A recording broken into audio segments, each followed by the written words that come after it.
All right, here we are at the house design current status update. We're going to basically review all the house designs that we've done so far. We're going on our 4th design meeting, so there's a lot of work that we've already done as a group developing the various designs that are on the table right now that we're going to be discussing. And how we're going to do it is we're going to talk about the 1-bedroom, the 2-bedroom, and the 3- and 4-bedroom house sizes, and we're going to look at those individually as the 1-bedroom people looking at the 1-bedroom size, the 2-bedroom people looking at the 2-bedroom size, and so forth. And again, this is just a review because we want to get people thinking about the important issues that are going forward. We have a bit of a rush schedule because we're trying to get city approval, so we really need to focus on what the questions are and getting everyone's feedback and thinking about what works for everyone and incorporating that as best we can into all the designs. So to begin with today, we're going to talk about Judy's, there we go. To begin with today, we're going to talk about, first of all, very briefly what a geologic home is, and then we're going to break out into individual videos talking about the 1-bedroom, the 2-bedroom, and the 3- and 4-bedroom options. So first of all, what a geologic home is. Very briefly, it is a super insulated building with R45 wall, super insulated roof, slab on grade construction, extremely little in terms of the mechanical and heating systems, high quality windows, passive solar orientation, and air sealing. You've all probably seen the prototype by now and what we've done there, but these are just some images of the slab on grade foundation, super insulation, and some of the other air sealing details that we've been doing so far, including high quality windows, and heat recovery ventilation for a healthy indoor air environment. And in addition to that, with a little bit of solar thermal hot water and photoelectric solar panels, we can bring these buildings to net zero, which will be an option, not necessarily included in every price, but something that can be added on in the future. So now we're going to break off into each individual bedroom size and look at what we've done so far and what we need to do. So now let's talk about the 1-bedroom option. At this point on the site plan, we've located the 1-bedroom options close to the common house, as you can see with the red dots right here. Some of the questions that we have to address with the 1-bedrooms are the number of units in the duplex or triplex. It could be as much as 5-plex, but in this case we're showing 2 triplexes and 2 duplexes.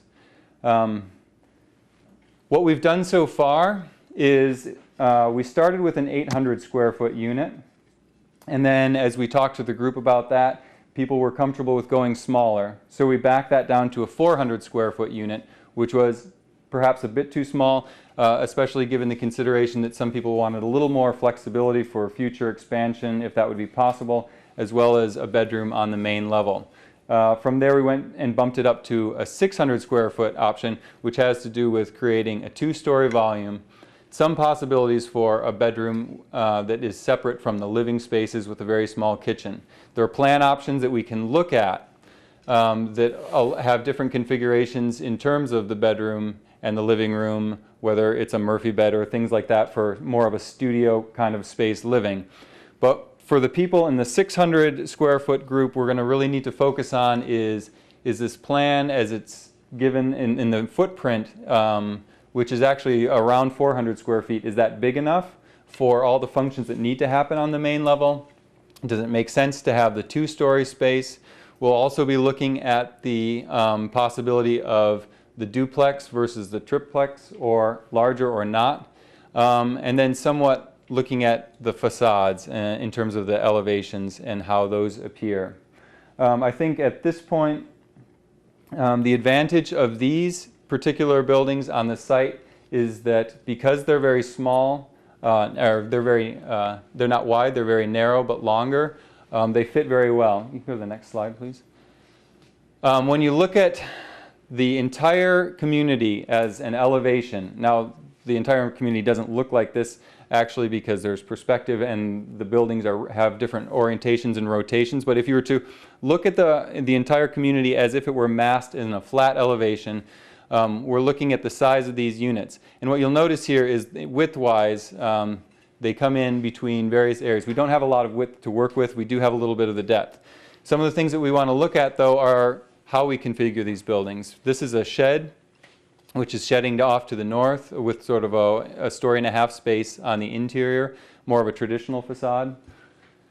And then this is another option, which could be a peaked roof. They could have sort of a sawtooth plan.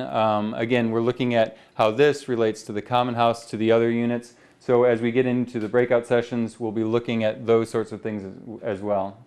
This is an option, this is an image of what that might look like if it had a peaked roof.